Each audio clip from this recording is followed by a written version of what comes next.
யாருன்னா எதனா கொடுக்கட்டும் ஐயா. மற்ற கிரகங்கள் கொடுக்கறத விட குரு பகவானால் ஏற்படக்கூடிய பலாபலங்கள் இப்போ உயர்வினை காட்டும். உங்களுக்கான தடுமாற்றமாக நாம் வாழ்ந்திருந்தோம் பற்றிய வாழ்க்கை இனிமேல் தடுமாறி நாம் வாழ்வதில்லை. பொய் சொல்லணும் அவசியம் இல்லை. துளாராசியை பொறுத்த வரைக்கும் இந்த மாதம் புரட்டாசி மாதம் தேவையில்லாத செலவினங்களும் சற்று அதிகரித்து தரக்கூடிய மாதமாகும். வெளியூருக்கு, அதாவது நம்மளுக்கு நட்பு வட்டாரங்கள் என்று சொல்கிற மாதிரி உறவினர்கள் வருகையும் சற்று அதிகமாக இருக்கும் சுவாமி. துளாராசி பொறுத்த வரைக்கும் பயப்படணும் அவசியம் இல்லை. தனச்சேர்க்கை என்று சொல்கிற மாதிரி வரவுக்கேற்ற செலவுகளும் கண்டிப்பாக இருக்கும், ரெட்டிப்பாகவும் இருக்கும் சாமி செலவினங்கள். அதில் எந்த மாற்று கருத்தும் இல்லை. வெளியூர் பயணமும் நம்ம இல்லறத்தில் ஏற்படக்கூடிய சுப செலவுகள் எல்லாமே பெரிய முன்னேற்றத்தையும் கொடுக்கும். அதன் மூலியமாக நம்மளுக்கு வருமானமும் தரும். இந்த பதிவினை காண இருப்பது என்னவென்றால், மாத ராசிபலன் வரிசையில் நாம் காண இருப்பது தமிழ் மாத ராசிபலனை பார்ப்போம். அதாவது புரட்டாசி மாத ராசிபலனை பார்ப்போம் வாருங்கள். இந்த துளாராசியை பொறுத்த வரைக்கும் புரட்டாசி மாதம் உயர்வினை தருமா, செல்வங்கள் தருமானா முதல்ல நாம் ஆட்சி பெறணும். முதல்ல ஒரு மனுஷன் நிற்கணுமா, முதல்ல நிலை பெற்று நிற்க வேண்டும். மறைஞ்சே நம்ம கொஞ்ச நாளாக இருந்துட்டோம். இதெல்லாம் நம்மளுக்கு வந்துருமா, இதெல்லாம் பிரச்சனையெல்லாம் நம்ம சந்திச்சிருமா, ஏன் நம்ம வாழ்க்கை தரம்லாம் இப்படியே ஓடிட்டுருக்குன்னு நினைக்கிறவங்களுக்கெல்லாம் ராசிநாதன் என்று சொல்கிறவரும் 12ஆம் இடத்துல வீட்டுக்கக்கூடிய கிரகத்தினுடைய தன்மையும் மற்ற கிரகங்கள் கொடுக்கின்ற பலாபலங்களை வச்சு தான் நம்மளாலையும் சொல்ல முடியும் சுவாமி. இந்த மாத பலாபலங்களை கூறும் போதெல்லாம் 8ஆம் இடத்துல குரு பகவான் இருந்து நேரடி பார்வையாக ஓரளவுக்கு நம்மளுக்கு சமாளிக்கின்ற தன்மையும், ஏன்னா குரு பகவானும் இப்போ வகரகதிக்கு வந்துட்டார், ஓரளவுக்கு உங்களுக்கான மாற்றங்கள் உறுதியாக செயல்படும். யாருன்னா எதனா கொடுக்கட்டும் ஐயா. மற்ற கிரகங்கள் கொடுக்கறத விட குரு பகவானால் ஏற்படக்கூடிய பலாபலங்கள் இப்போ உயர்வினை காட்டும். உங்களுக்கான தடுமாற்றமாக நாம் வாழ்ந்திருந்தோம் பற்றிய வாழ்க்கை இனிமேல் தடுமாறி நாம் வாழ்வதில்லை. பொய் சொல்லணும் அவசியம் இல்லை. நம்ம தேவையில்லாத மனுஷனுக்கிட்ட நாம் மறைச்சி பேசணும் அவசியம் இல்லை. நாளைக்கு தரேன் இன்றைக்கி தரேன்னு சொல்கிறத விட இனிமேல் உறுதிப்படுத்தக்கூடிய தன்மை பெற போகிறீங்க. வேலையில் இருந்து வந்த பிரச்சனைகள் அனைத்தும் விலகுவதை நீங்கள் கண்கூடாக பார்க்கலாம். முதல்ல மனுஷனுக்கு நம்ம மனசு கரெக்டாக இருக்கணும், அப்போ தான் நம்ம வேலை செய்ய முடியும். இதெல்லாம் நடத்தினா இதெல்லாம் வச்சுருந்தா ஓரளவுக்கு நம்மளால் இதில் தான் மெயின்டைன் பண்ண முடியும்னு ஒரு எண்ணம் எல்லாம் இதுக்கு முன்னே கிடையாது. எல்லாத்தையும் வாரி நம்மளே போட்டுக்குவோம் தலைமையில்.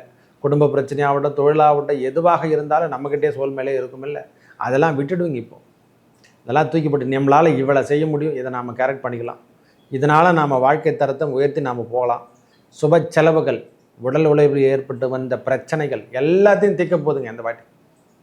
ஏன்னா சூரிய பகவான் 12ஆம் இடத்துல இதுவரைக்கும் நீச்சகதி பெற்றிருந்த சுக்கிர பகவானும் புரட்டாசி மாதம் ஒரு 3 தேதிக்கு அப்புறம் ஆட்சி பெறப்போகிறார். ஒரு மனுஷன் கீழ்மட்டத்துக்கு சென்றால் உடனுக்குடனே மேலே வந்துடுவான்னு சொல்கிறதுக்கு இதுவே ஒரு உகந்த காலம் என்று கூட சொல்லலாம். ஒரு மனுஷனுடைய தன்மையில் கிரகங்கள் கொடுக்கின்ற ஆட்சி பெருங்க பாருங்கள், ஒரு சூப்பரான ஒரு மேட்ரை சொல்லலாம். ஒருத்தர் எவரும் கெட்டதும் கிடையாது, ஒருத்தர் வாழ்ந்ததும் கிடையாதுன்றதுக்கு இதுவே உகந்த காலம். இன்று உங்களுக்கு ஒரு காலம் வரும், நாளைக்கு எனக்கு ஒரு காலம் வருதுன்னு சொல்கிறோம் இல்லை, அந்த காலத்தை நாம் ஏற்படுத்துகிறோம் இல்லை, அந்த கிரகங்களே அதே மாதிரி தான் கொடுத்துக்குது. நேற்று வரைக்கும் அவர் நீச்சகத்தில் இருந்தவர், வலுவிழந்து காணப்பட்டவர் கூட இப்போது ஆட்சி பெற்று காணப்படுகிறார். ஒரு மனுஷனுடைய நிலைமை எப்படிலாம் மாறுது பாரு. காலம்தான், நேரம்தான் தீர்மானிக்குது, நம்ம கிரகங்கள் தான் நம்மளை தீர்மானிக்குதுன்னு இதிலே தெரிஞ்சுக்கலாம். நாளை பொழுது நல்ல பொழுதாக விடியட்டும் தான் எப்போவுமே நினைக்கணும்.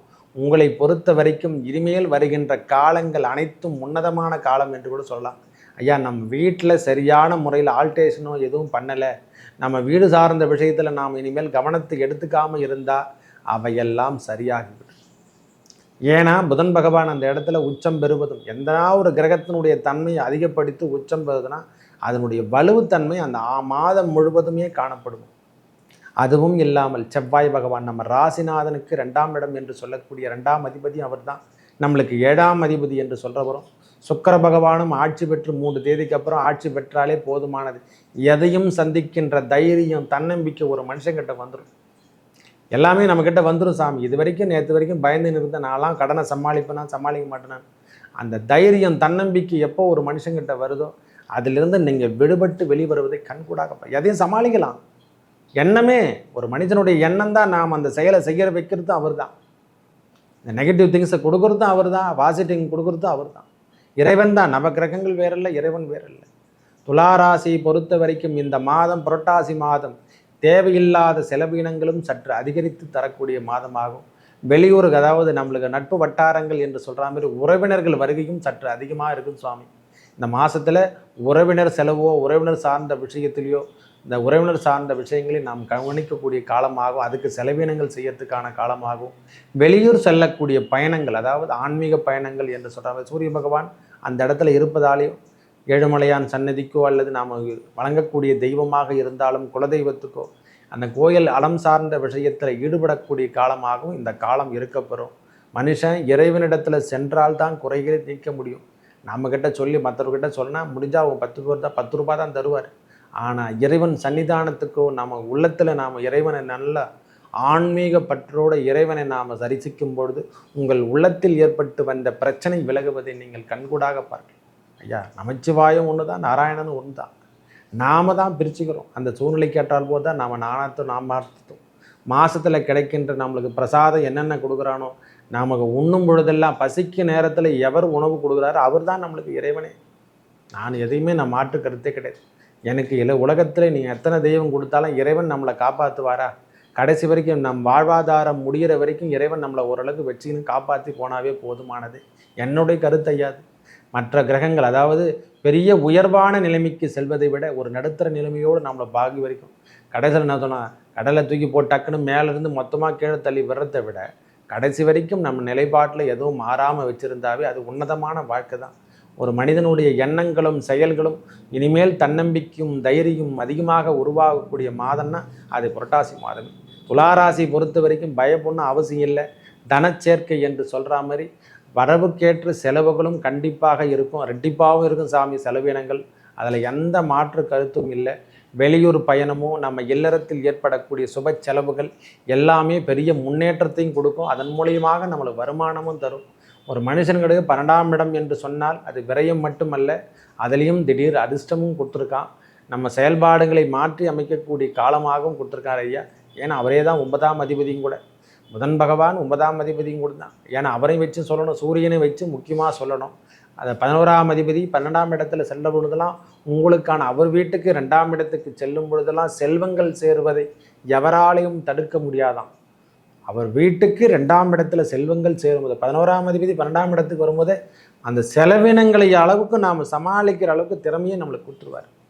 அப்போ வேலை சார்ந்த விஷயமாகட்டும், தொழிலாகட்டும், எதுவாக இருப்பினும் 9ஆம் இடத்துல 2ஆம் அதிபதி செயல்படுத்துவது உங்களுக்கான வேலை சார்ந்த விஷயத்தில் கவர்மெண்ட் எம்ப்ளாய்க்காக நாம் காத்துட்டுருக்கோன்னா, இந்த வேலை சார்ந்த விஷயத்தில் அரசாங்க தரப்பில் நம்மளுக்கு எதுவும் கிடைக்காமல் இருக்கலைன்னா, ஒரு வீடு சார்ந்த விஷயத்தில் எனக்கு கணக்கு கிடைக்கலைங்க, எனக்கு வேலையே கிடைக்க மாட்டேங்குது, அந்த வீடுக்கு அப்ளை பண்ணியிருக்கேன் இலவச வீடுன்னு சொல்கிறோமில்ல, முதலமைச்சரின் காப்பீட்டு திட்டத்தில் வீடோ அல்ல மருத்துவ செலவோ நம்மளுக்கு கிடைக்காமல் இருந்தால் அதெல்லாம் இப்போ கிடைக்க போகுது.